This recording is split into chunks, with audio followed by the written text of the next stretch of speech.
The first night Ethan Blackwood installed the hidden cameras, he told himself it was just business logic mixed with a father's fear.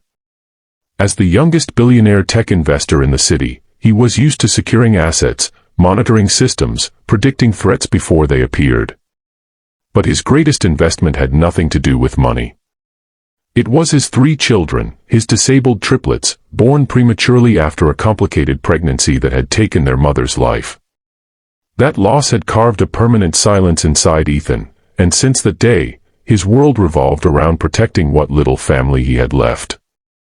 The triplets, Leo, Noah, and Eli, were 2 years old, fragile, unable to speak, unable to walk, and diagnosed with a rare neurological condition that doctors said might never improve. Some caregivers had quit within weeks. Others looked at the children with pity, impatience, or worse, hidden frustration. Ethan never trusted easily. So when he hired a new maid, a quiet young woman named Clara, he activated the cameras not out of cruelty, but out of fear. He never told her. He simply wanted to know the truth of how his sons were treated when no one important was watching. Clara arrived on a rainy Monday morning, wearing worn shoes and a simple blue uniform. She didn't ask questions about the size of the mansion or the silence that hung heavy in its halls. She didn't stare at Ethan's expensive watch or the portraits on the wall. When Ethan introduced her to the triplets, she knelt down immediately, eye level with them, and smiled as if she had all the time in the world. Ethan noticed it, but dismissed it as an act. People often acted kind on the first day. What mattered was what happened later, when patience wore thin, when crying echoed for hours, when feeding took too long, when progress never came. That was when true character showed itself. That was why the cameras existed. The first few days, Ethan barely watched the footage. Work kept him busy, meetings ran late, and exhaustion followed him home. But one night, unable to sleep, he opened the security app on his phone. The screen split into different angles of the nursery, the playroom, and the kitchen. He expected boredom.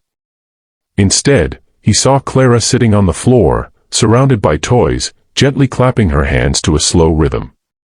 The triplets were in front of her, supported by soft cushions. They weren't moving much, but their eyes were fixed on her face. She sang quietly, not a nursery rhyme, but a soft, steady hum. When Leo began to cry, Clara didn't rush or sigh. She placed a hand on his chest, matching her breathing to his until his sobs slowed. Ethan felt something tighten in his chest. He told himself it was nothing. Just one moment. Anyone could be patient for a camera. But the moments kept coming. Every night, Ethan watched more. Clara spoke to the boys constantly, even though they couldn't answer. She explained what she was doing, praised them for the smallest reactions, celebrated things doctors had told Ethan didn't matter. "Good job holding your head up, Noah," she whispered one afternoon, tears shining in her eyes as if it were a miracle. Ethan scoffed at first. He had spent millions on specialists who told him to manage expectations. Hope, they said, could be dangerous. Yet here was this maid, earning a fraction of what those doctors did, offering hope freely, without fear. One evening, Ethan saw something that made him sit up straight. Clara had placed the triplets in a circle on soft mats. In the center was a pot and a lid. She gently tapped the lid with her fingers, creating a soft metallic sound. The boy's eyes widened. Slowly, almost painfully slowly, Eli lifted his hand and brushed the lid. The sound rang out. Clara froze, then smiled so wide her face trembled. She didn't clap or shout. She leaned forward, tears streaming, and whispered, "You did it. You did it." Ethan replayed the moment again and again, his heart pounding. The doctors had said Eli had minimal motor response. Yet here he was, responding, not by accident, but with intention. Days turned into weeks. Ethan's work began to suffer because his mind was no longer in boardrooms, it was in the nursery, watching screens, waiting for small miracles.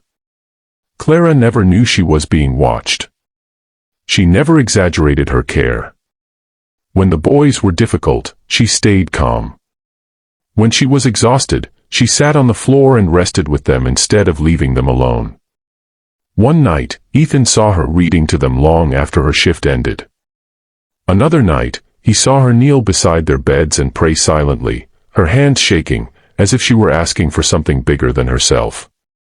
Then came the night that changed everything. Ethan had returned early from a business trip and sat alone in his office, staring at the live feed. The triplets were restless, crying louder than usual. Clara tried everything, singing, rocking, massaging their hands the way therapists had shown her. Nothing worked. Ethan felt irritation rise in his chest. He wondered if this was the moment she would break like the others. Instead, Clara did something unexpected. She turned off the lights, except for a small lamp. She lay down on the floor between their cribs, placing one hand inside each crib so the boys could feel her touch. Then she began telling them a story, not a fairy tale, but her own life. She spoke about growing up poor, about losing her parents young, about how she used to feel invisible. Her voice cracked as she told them that she believed they were stronger than anyone knew. One by one, the crying stopped. The room filled with silence, broken only by soft breathing. Ethan's vision blurred. He realized he was crying. Not quietly, but with deep, shaking sobs he had held back for years. He thought about his wife, about the promises he had made to protect their children, about how protection wasn't just about money or cameras, it was about love, patience, and belief. In that moment, Ethan understood something terrifying and beautiful. Clara was giving his son something he never had. Time. The next morning, Ethan did something he had never done before. He canceled all his meetings. He sat in the playroom while Clara worked, no cameras, no screens. He watched her interact with the triplets in real time. When she noticed him, she looked nervous, afraid she had done something wrong. Ethan surprised her by sitting on the floor and asking her to show him what she did every day. For the first time since his wife's death, Ethan laughed as one of the boys responded to a sound.